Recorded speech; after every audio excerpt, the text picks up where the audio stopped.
Mateus, capítulo 14. Por aquele tempo, o tetrarca Herodes soube da fama de Jesus e disse aos que o serviam: Este é João Batista.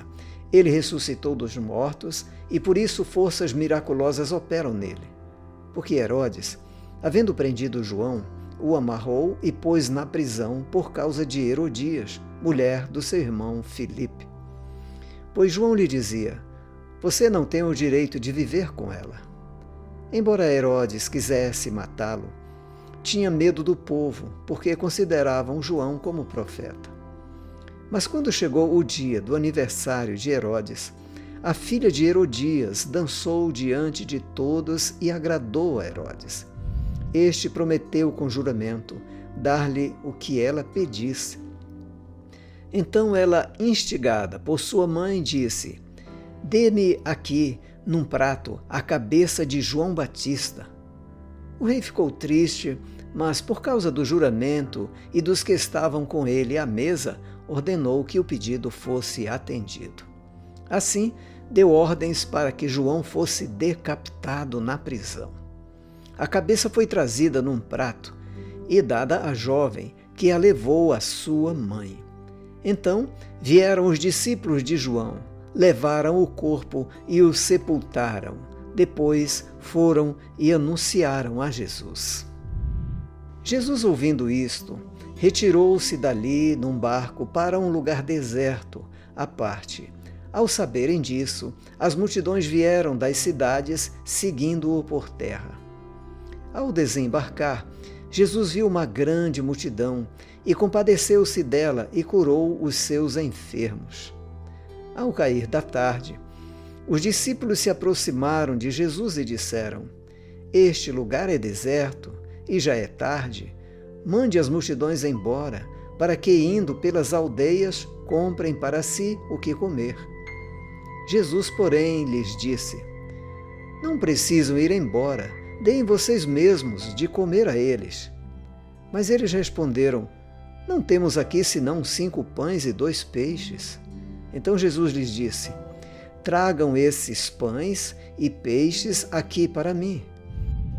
E tendo mandado que a multidão se assentasse sobre a relva, pegando os 5 pães e os 2 peixes, erguendo os olhos para o céu, os abençoou. Depois, tendo partido os pães, deu-os aos discípulos e estes deram às multidões. Todos comeram e se fartaram, e ainda recolheram 12 cestos cheios dos pedaços que sobraram.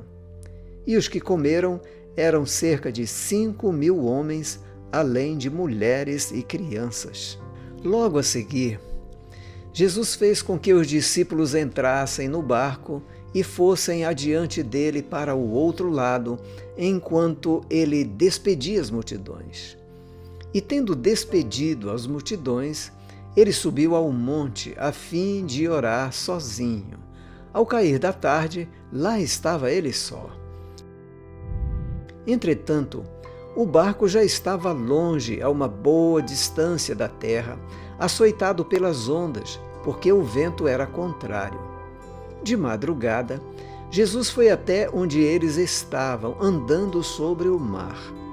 Os discípulos, porém, vendo-o andar sobre o mar, ficaram apavorados e disseram: É um fantasma! E, tomados de medo, gritaram. Mas Jesus imediatamente lhes disse: Coragem, sou eu, não tenham medo. Então Pedro disse: Se é o Senhor mesmo, mande que eu vá até aí, andando sobre as águas. Jesus disse: Venha. E Pedro, descendo do barco, andou sobre as águas e foi até Jesus. Reparando, porém, na força do vento, teve medo, e começando a afundar, gritou: Salve-me, Senhor! E prontamente Jesus, estendendo a mão, o segurou e disse: Homem de pequena fé, por que você duvidou?